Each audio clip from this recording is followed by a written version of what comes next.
Section 8.1, we'll be talking about the square root property and completing the square.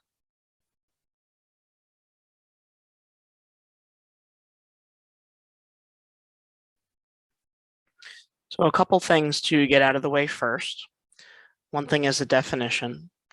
When we're talking about the standard form of a quadratic equation,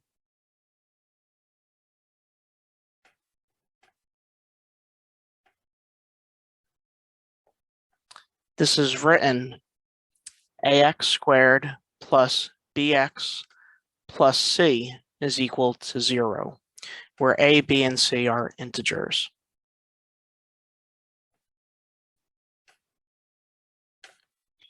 One other definition is called the fundamental theorem of algebra.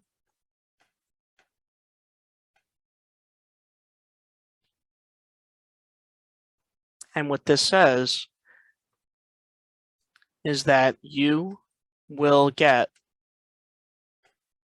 as many solutions for when y equals 0 as the highest power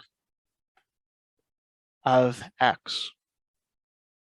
So what this means is that if you have x to the third and you make the polynomial equal to 0, you're going to have 3 solutions for x. Obviously, if you have x to the second, you'll have 2 solutions for x. So now that we have that out of the way, let's review how to solve equations.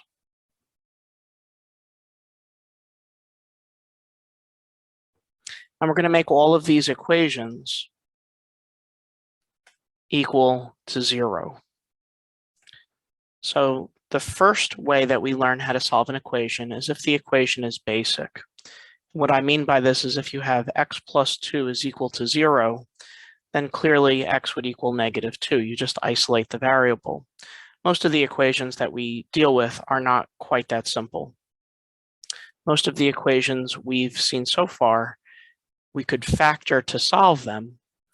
And when we factor, we use what's called the zero factor property,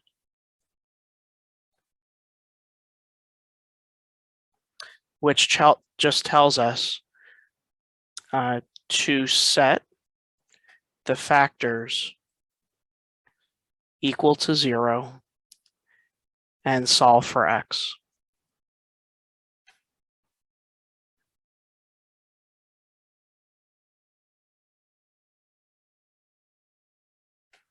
For example, if you had a problem where we had to take out a GCF, greatest common factor, say we had 2x squared minus 4x is equal to 0. The GCF, of course, would be 2x, and you get x minus 2. Using the zero factor property, once you factor the polynomial, you could set each factor equal to 0 and solve it. You'd get x is equal to 0, and x minus 2 is 0, so x would be 2. That would be an example of factoring with the GCF and then using the zero factor property to finish it. We also talked about factoring by grouping. If there were 4 terms, we cut it down the middle and take out a GCF of each half. We've also talked about factoring using trinomials. This is where we make our x. We multiply the first and the last term to get that bottom number. And we have the middle term b, which they have to add up to b.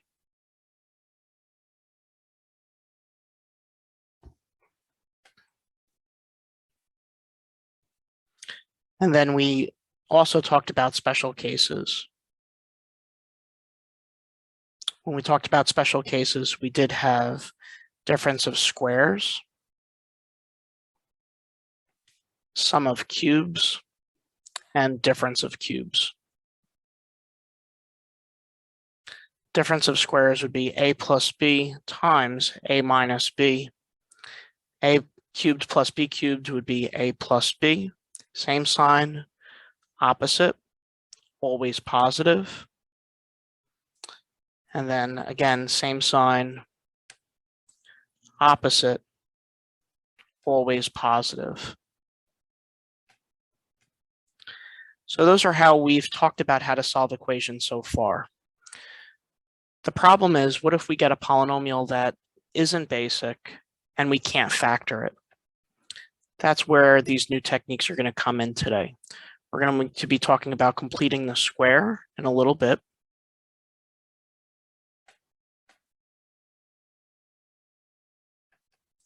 And quadratic formula.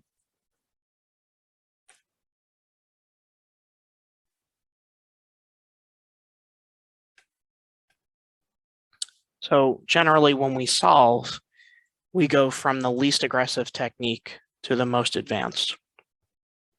That's a little bit of a rundown of what we're going to be talking about. First, let's take a look at some problems that you might not be able to solve quite as easily from the start. So the directions I'll just ask you to solve. And let's say the first problem was 2x squared minus 3x is equal to -1.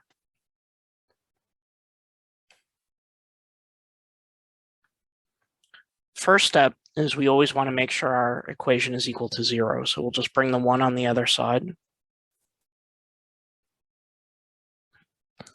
And now this is just a problem that factors. So we could do 2 times 1 is 2. They have to add up to be -3, so -2 and -1. And I'll just go kind of quickly through this because we have talked about factoring trinomials quite a bit in this course. If you cut it down the middle, we could take out a 2x, take out a -1. We get x minus 1 times 2x minus 1 is equal to 0. And using that 0 factor property, we get x is equal to 1 and 2x minus 1 equals 0. So 2x would be 1, or x is 1/2.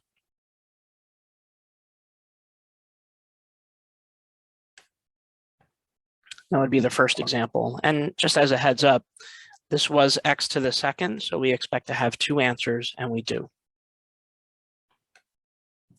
Another example would be if we had m squared is equal to 64. Now there's a couple different ways we could do this problem. We know we're supposed to get 2 answers. One thing we could do, like before, is bring the 64 on the other side and then factor it using a difference of perfect squares. So we get m minus 8 is 0, m is equal to 8, and m plus 8 is 0, so m would be -8.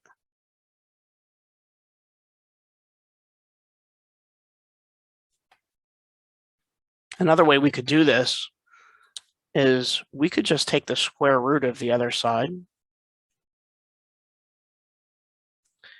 And I'm just going to ask you to recall with the m, we said whenever you take an even root of anything to an even power and you get an odd power answer, we need absolute value. This most often happens when you're taking the square root of something squared. So the answer wouldn't just be m to the first is equal to 8, but we need to put absolute value there, which the way we solve an absolute value equation, we say m would equal 8, m is equal to -8.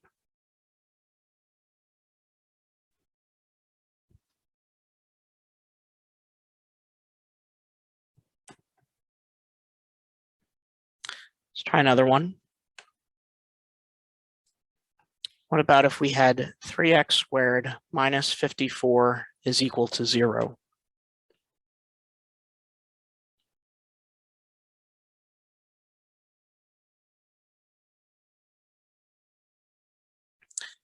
One thing we could do first is we could factor it. I could see that we'll take out a GCF here. GCF would be 3.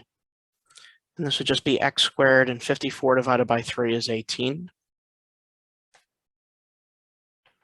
So using the zero factor property, we can't really set 3 equal to 0. If you want, you could divide both sides by 3, but the 3 is irrelevant. We want to set the x squared minus 18 equal to 0. This doesn't factor, so we can't use that as an option like we did in the last problem, but we can bring the 18 on the other side, take the square root of both sides. We talked about this being the absolute value of x. Square root of 18 would be square root of 9 times the square root of 2. We've talked about simplifying radicals, so this would just be x is equal to plus or minus 3 root 2.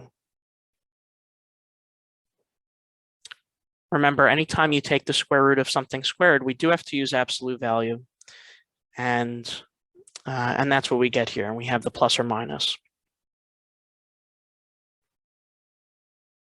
For our next example, let's take a look at a problem where it's x minus 3 to the second is equal to 16. Now we already see it's perfectly factored, so what we could do is we could leverage that to make this problem a little bit easier.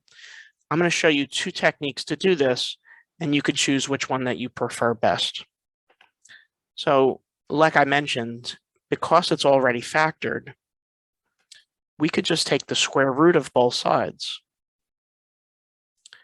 Like we've talked about, anytime you take an even root of an even power, and you get x minus 3 to the 2 over 2, or first power. We talked about even, even, odd needing absolute value. So we'll put the absolute value on the x minus 3. And the way that we solve absolute value equations is we keep one side exactly the same, and we take the opposite of the right. If we bring the 3 over, we get 7. And we also get -1.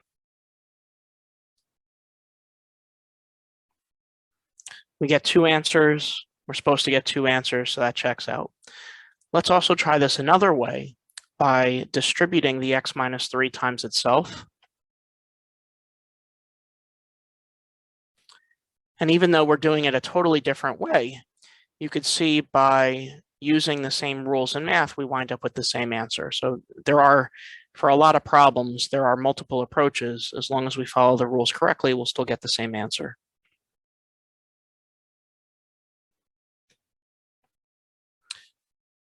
This will be x squared minus 3x plus 9 is equal to 16. Or x squared minus 6x. If you bring the 16 over, you get -7 is equal to 0. Factoring, we get x minus 7 times x plus 1. And using the zero factor property, we get exactly the same answer. X would be 7 and x would be -1. Personally, I would prefer the first way. I think that does wind up being a little less work, and it's already factored for us, but either way would be acceptable. We'll do one more of these. Let's say we had 3x plus 1 to the second power is equal to 2.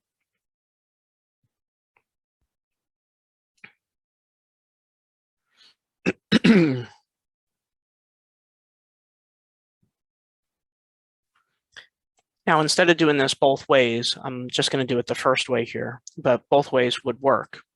So first step we could do is we could take the square root of both sides. And we did talk about this would become absolute value. I'm recording this, and allergies are pretty bad outside, so please pardon me clearing my throat. Now, if you take a look at the last problem, the 4 and the 16, 16 is a perfect square. So I'm going to reduce that to be 4, and then I'm going to simplify the problem further. With this, the square root of 2 is not a perfect square. So instead of separating it to be plus or minus, I'm just going to keep the square root of 2 by itself and put a plus or minus in front. We can't really simplify this problem any further once we subtract the 1 on both sides and divide by 3. We'd get x is equal to -1 plus or minus the square root of 2 over 3. Like I was saying, if instead of that being square root of 2, if that was the square root of 4, we would want to separate it and write the two answers. So all of these problems we were able to do by factoring or by using other solving techniques. What if a quadratic equation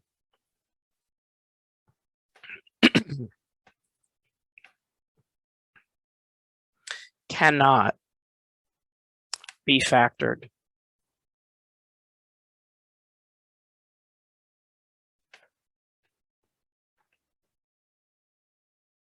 This is where we're going to talk about completing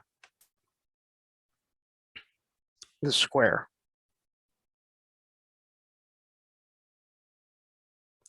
Completing the square is a technique to force a polynomial to factor. So we'll start with an example. And I'll walk you through the 4 steps in real time with an actual example. So let's say we had x squared plus 4x plus 1 is equal to 0.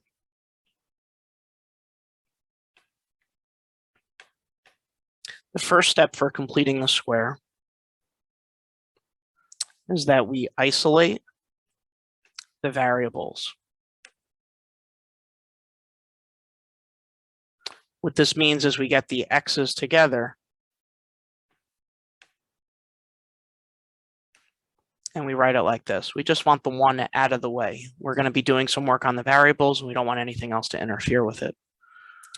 The second step to complete the square is that we factor from the x's the leading coefficient.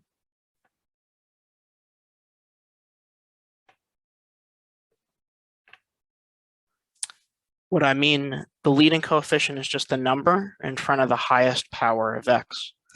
So the number in front of x squared is a 1. I'm going to divide both of our x's by 1. And we just get x squared plus 4x, and then the plus 1 is off on the side. The third step is we take half of the middle term and square it. What that means is we have x squared plus 4x. The middle term I'm referring to is the 4. So if we take 4 divided by 2 and then square it, that's 4.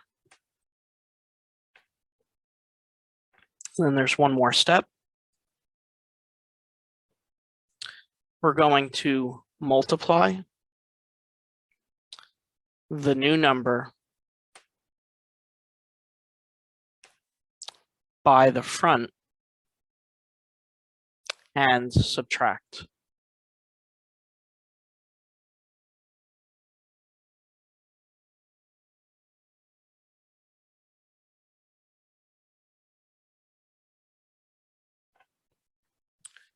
What I mean is x squared plus 4x plus 4. The new number is the 4. Multiply that by 1 and then subtract it.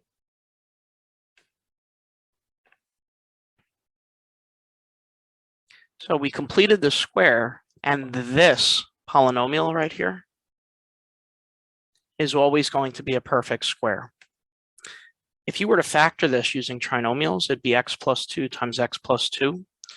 The shortcut is it's always going to be half of this middle term. So this would be 1 times x plus 2 squared. Negative 4 plus 1 is negative 3. And now this is a problem like we did before we started talking about completing the square. We could just bring the 3 on the other side. Take the square root, remembering absolute value. Get rid of the absolute value by writing plus or minus, and then subtracting the 2.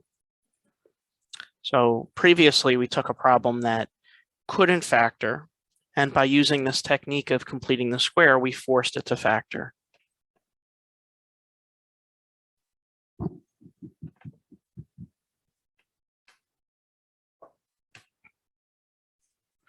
So a few more examples of this.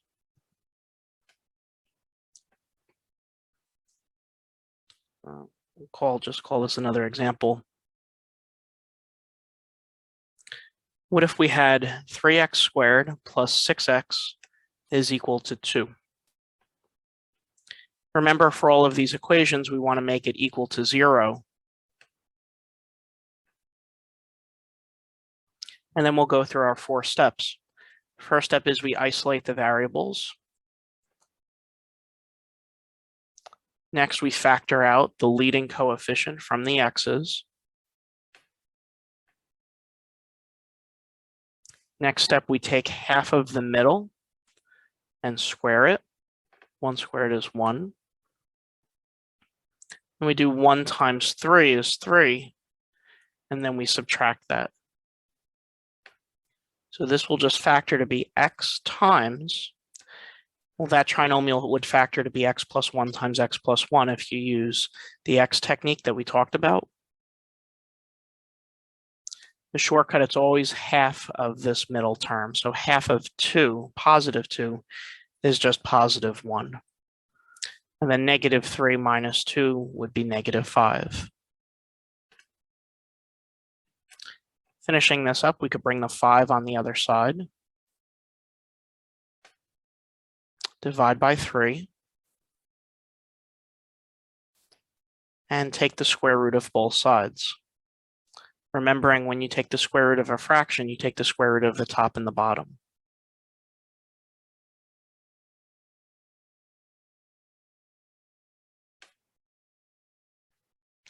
We have talked about that you're not allowed to have radicals in the denominator.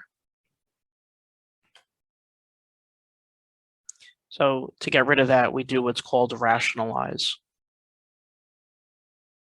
by multiplying by the square root of 3 over itself. So this will just turn into the absolute value of x plus 1 is equal to the square root of 15 over the square root of 9, which is just 3. The whole reason why we multiplied by the square root of 3 was to get rid of the radical. And as before, there's nothing else we could do to simplify this. So we're just going to write x plus 1 is equal to plus or minus the square root of 15 over 3. Or finally, negative 1 plus or minus the square root of 15 over 3.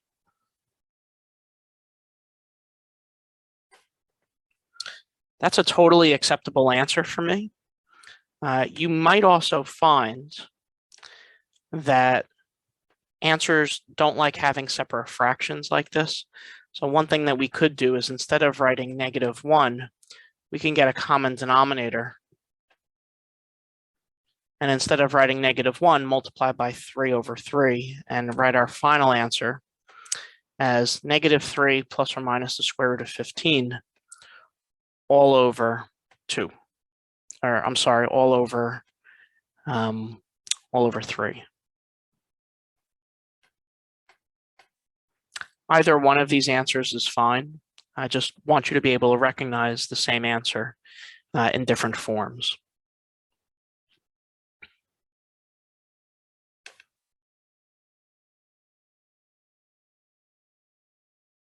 What if we had x plus 5 squared is equal to negative 100? Now this is already factored for us. So if we just simply take the square root of both sides,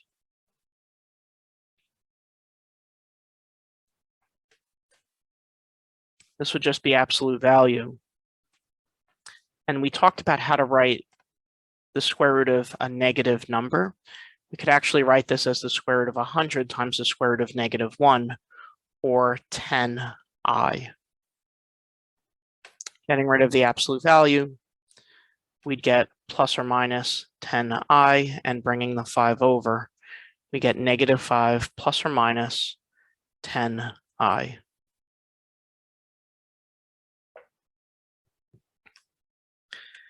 I want to finish our discussion about the algebraic examples of completing the square with one more, where it's 5x squared minus 15x plus 12 is equal to 0.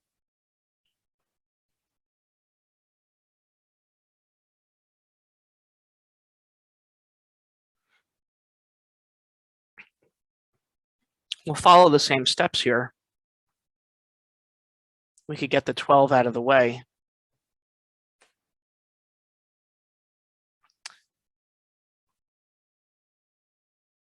And then factor out the leading coefficient.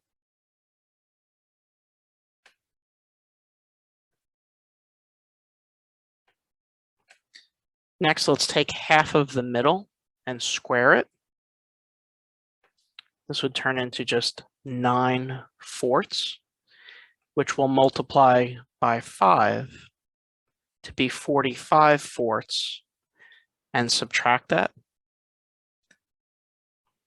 And factored, this would turn into x. Remember, it's always half of the middle, so in this case, it's -3x. So half of -3 is -3/2. And we have to do -45/4 plus 48/4, or just 3/4, is equal to 0. I just combine one fraction with the 12.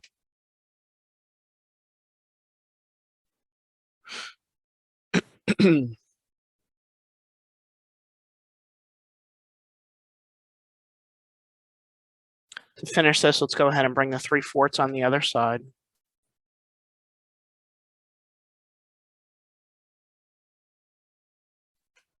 We'll divide by 5. Remember, dividing by a number is the same as multiplying by the reciprocal. So this would turn into x minus 3/2 squared is equal to -3/20, which we could take the square root of. Square root of 20, I'm just going to simplify on the side here. That's the square root of 4 times the square root of 5, or just 2√5.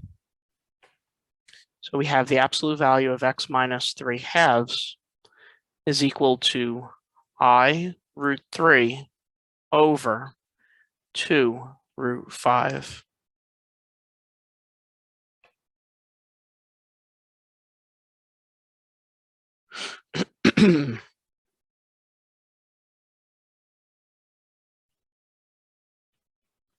Let's go ahead and multiply by square root of 5 over itself. And we'd get x minus 3/2 is equal to plus or minus I√15 over 2 times the square root of 25 is just 10.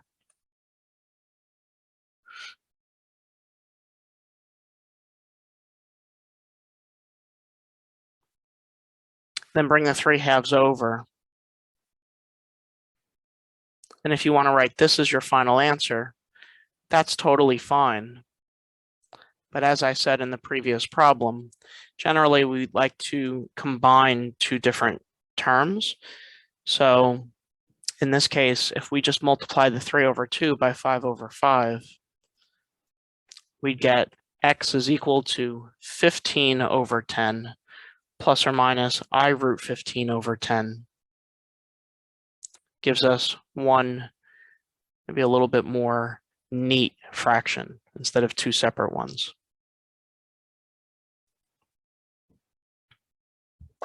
To finish our discussion about completing the square, I want to just show you where it comes from geometrically in case you're a visual learner.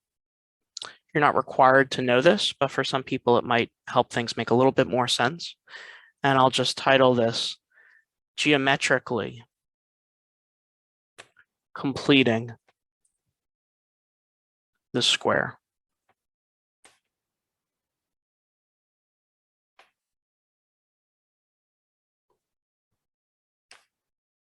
All I'm going to ask you for is to find the missing area value to create a perfect square. We'll do two examples. First one is, what if we had x squared plus 4x? I'm trying to find the missing term. This is the number we get from our third step of what I outlined before algebraically. So we know it's half of the middle and squared, but the question is, where does that come from? So let's draw a perfect square, or at least the best we could draw, pretty good square. And I'm going to separate this into 4 sections. That's algebraically represented by x squared plus 4x in terms of its area. So x squared we could put as this big piece.